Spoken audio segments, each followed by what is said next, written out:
আসসালামু আলাইকুম। সম্মানিত দর্শক, আশা করি আপনারা সবাই ভালো আছেন।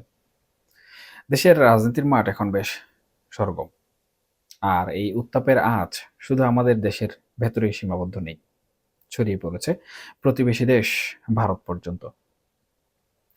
আজকে আমরা খুব গুরুত্বপূর্ণ একটা বিষয় নিয়ে খোলামেলা আলোচনা করব। বিষয়টি হলো বিএনপির ভারপ্রাপ্ত চেয়ারম্যান তারেক রহমানের দেশে ফেরা এবং তাকে কেন্দ্র করে ভারতের বর্তমান দৃষ্টিভঙ্গি। আপনারা হয়তো ইতিমধ্যেই খেয়াল করেছেন, গত কিছুদিন ধরে রাজনৈতিক অঙ্গনে একটা বড় পরিবর্তনের হাওয়া বইছে। বিশেষ করে ২০২৬ সালের ফেব্রুয়ারি মাসে যে সাধারণ নির্বাচন হতে যাচ্ছে, সেটাকে সামনে রেখে নানা সমীকরণ মেলানো শুরু হয়ে গেছে। তারেক রহমান দীর্ঘ প্রবাস জীবন শেষে দেশে ফিরেছেন। তার এই ফেরাটা সাধারণ কোনো ঘটনাও নয়। এটি বাংলাদেশের রাজনীতির দাবাবোর্ডে আমি মনে করি একটা বড় চাল। আর ঠিক এই জায়গাতেই ভারতের কড়া নজর। আমরা এতদিন নানা উড়ো খবর শুনতাম, কিন্তু এবার খোদ ভারতের পররাষ্ট্র মন্ত্রণালয় থেকে আনুষ্ঠানিকভাবে বক্তব্যও কিন্তু এসেছে। ভারতের পররাষ্ট্র মন্ত্রণালয়ের মুখপাত্র রণধীর জাসওয়াল সাপ্তাহিক প্রেস ব্রিফিংয়ে স্পষ্ট করেই বলেছেন যে তারেক রহমানের দেশে ফেরার পর বাংলাদেশের রাজনৈতিক প্রেক্ষাপটে যে পরিবর্তনগুলো ঘটছে, ভারত তা অত্যন্ত গুরুত্বের সঙ্গে পর্যবেক্ষণ করছে। তারা এটাকে একটা বিশেষ ডেভেলপমেন্ট বা বিশেষ ঘটনা হিসাবে দেখছে। এখন প্রশ্ন হলো, ভারত কেন এটাকে এত গুরুত্ব দিচ্ছে? দেখুন, এর পেছনে গভীর কারণ রয়েছে। ভারত মনে করে বাংলাদেশের সামগ্রিক রাজনৈতিক এবং সামাজিক পরিবেশের উপর তারেক রহমানের ফিরে আসার প্রভাব সুদূর প্রসারী হতে পারে। এতদিন ভারত হয়তো একপাক্ষিকভাবে একটি দলের উপর বাজি ধরেছিল, কিন্তু বাস্তবতা এখন সম্পূর্ণরূপে ভিন্ন। তারা বুঝতে পারছে বাংলাদেশে ক্ষমতার পালাবদল ঘটেছে এবং নতুন শক্তির উত্থান হয়েছে। এই বাস্তবতাকে অস্বীকার করার কিন্তু কোনোভাবে উপায় নেই। রণধীর জাসওয়ালের বক্তব্যে একটা বিষয় পরিষ্কার, তারা বাংলাদেশের জনগণের সঙ্গে যে সম্পর্ক সেটি সুদৃঢ় করতে চায়। অর্থাৎ সরকারে যেই আসুক, রাষ্ট্রের সঙ্গে রাষ্ট্রের সম্পর্ক ঠিক রাখাটাই বর্তমানে তাদের অগ্রাধিকার। তবে এখানে একটা সূক্ষ্ম বিষয় আছে। ভারত বারবার অন্তর্ভুক্তিমূলক বা ইনক্লুসিভ নির্বাচনের কথা বলছে।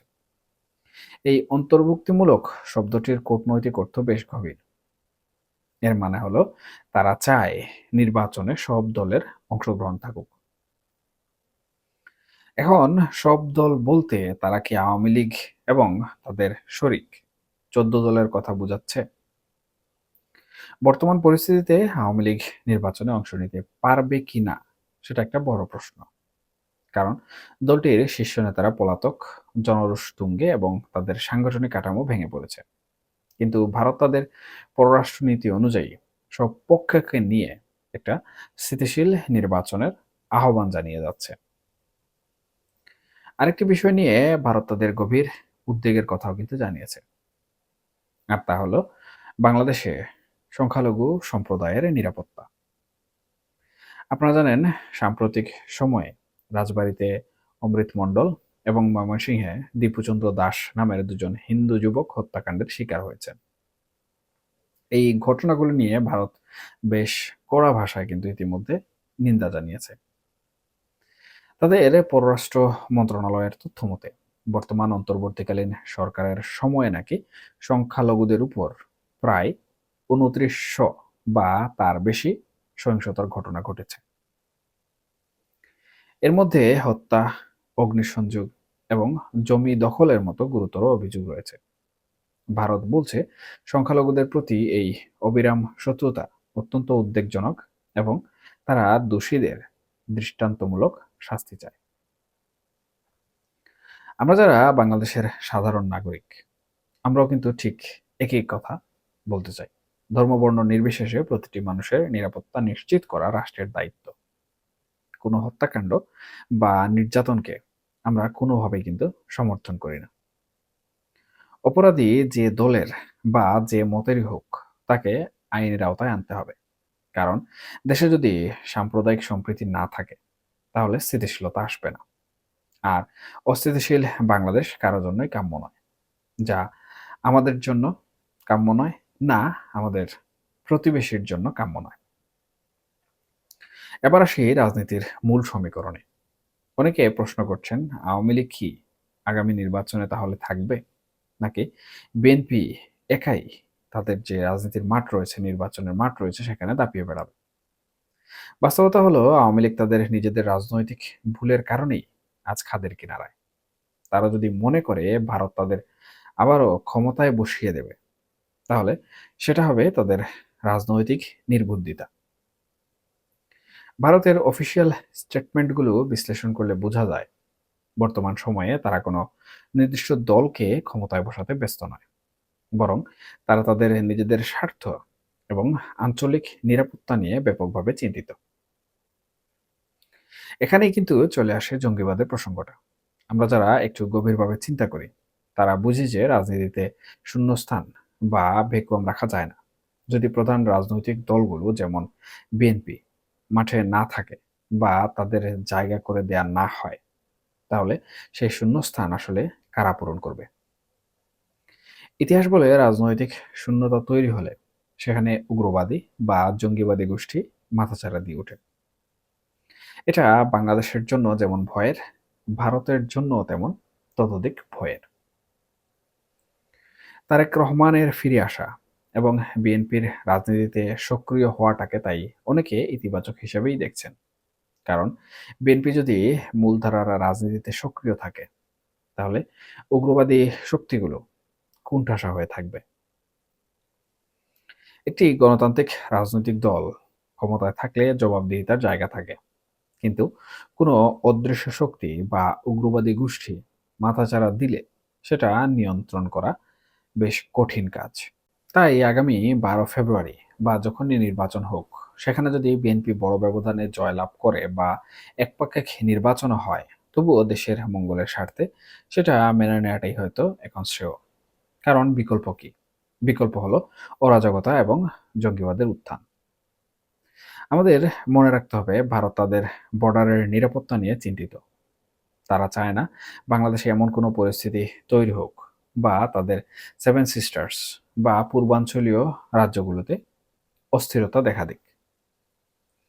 তাই তারা বর্তমান সময়ে দেখছে, তারেক রহমানের নেতৃত্বে বিএনপি যদি সংগঠিত থাকে এবং দেশ শাসন করে, তাহলে হয়তো পরিস্থিতি অনেকটাই নিয়ন্ত্রণে থাকবে।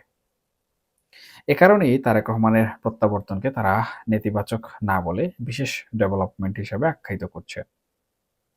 এটা একটা কূটনৈতিক ভাষা, যার অর্থ হলো আমরা পরিস্থিতি মেনে নিচ্ছি এবং আমরা এখনো নজর রাখছি বা অবজারভেশন করছি।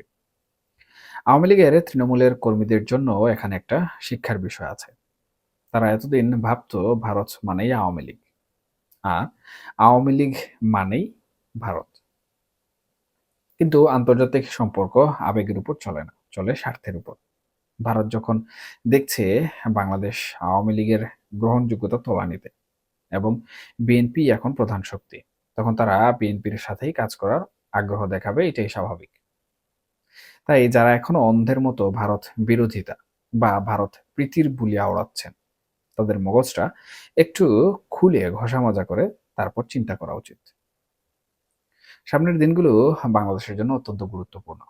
নির্বাচন যতই ঘনিয়ে আসবে, ততই নানা মেরুকরণ আমরা দেখব। হতে পারে আরো কিছু অনাকাঙ্ক্ষিত ঘটনা ঘটবে, বিশৃঙ্খলা তৈরির চেষ্টা হবে। কারণ একটি পক্ষ চাইবে নির্বাচন বানচাল করতে বা পরিস্থিতি ঘোলাটে করতে। আমাদের সতর্ক থাকতে হবে। আমরা চাই একটি শান্তিপূর্ণ বাংলাদেশ। আমরা চাই না দেশটা আবার কোনো অন্ধকারের দিকে চলে যাক। ভারতের এই কড়া নজরদারি আমাদের জন্য একটা বার্তা। তারা পর্যবেক্ষণ করছে, মানে বিশ্ব পর্যবেক্ষণ করছে। অন্তর্বর্তীকালীন সরকারের জন্য এটা একটা বড় চাপ। তাদের প্রমাণ করতে হবে যে তারা আইন শৃঙ্খলা পরিস্থিতি নিয়ন্ত্রণে রাখতে সক্ষম এবং একটি সুষ্ঠু নির্বাচনের পরিবেশ তৈরি করতে পারছে। বিশেষ করে সংখ্যালঘু নির্যাতনের বিষয়গুলো যদি কঠোর হস্তে দমন করা না হয়, তাহলে আন্তর্জাতিক মহলে বাংলাদেশের ভাবমূর্তি ক্ষুণ্ণ হবে, যা আমাদের অর্থনীতির জন্য সবথেকে বেশি ক্ষতিকর। পরিশেষে একটা কথাই বলব, দেশের স্বার্থ সবার আগে। রাজনৈতিক দলগুলোর মধ্যে কামড়াকামড়ি থাকবেই, কিন্তু দিন শেষে দেশটা আমাদের। তারেক রহমান ফিরেছেন রাজনীতির মাঠে। নতুন খেলা ইতিমধ্যে কিন্তু শুরু হয়ে গেছে।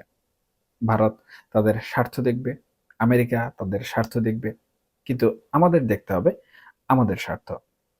আর এই মুহূর্তে আমাদের স্বার্থ হলো জঙ্গিবাদ মুক্ত, সাম্প্রদায়িক সম্প্রীতি বজায় রাখা একটি স্থিতিশীল বাংলাদেশ, যেখানে কে ক্ষমতায় আসলো সেটা বড় কথা নয়। বড় কথা হলো দেশটা নিরাপদ থাকছে কিনা। আমরা আশা করব আগামী নির্বাচনকে কেন্দ্র করে কোনো সংঘাত হবে না, দোষীরা শাস্তি পাবে এবং একটি গণতান্ত্রিক প্রক্রিয়ার মাধ্যমে ক্ষমতার হস্তান্তর হবে। আপনারা যারা এতক্ষণ আমার কথাগুলো শুনলেন, আপনারা কি মনে করেন? ভারতের এই কড়া নজর কি বাংলাদেশের রাজনীতির জন্য ভালো, নাকি এতে সার্বভৌমত্বের কোনো ধরনের প্রশ্ন আসবে? চোখ কান খোলা রাখুন, কারণ আগামী কয়েক মাস আমাদের অনেক নাটকের সাক্ষী হতে হবে। সবাই ভালো থাকবেন, সুস্থ থাকবেন। দেশের মঙ্গলের জন্য অবশ্যই দোয়া করবেন এবং নিরাপদে থাকার চেষ্টা করবেন। আল্লাহ হাফেজ।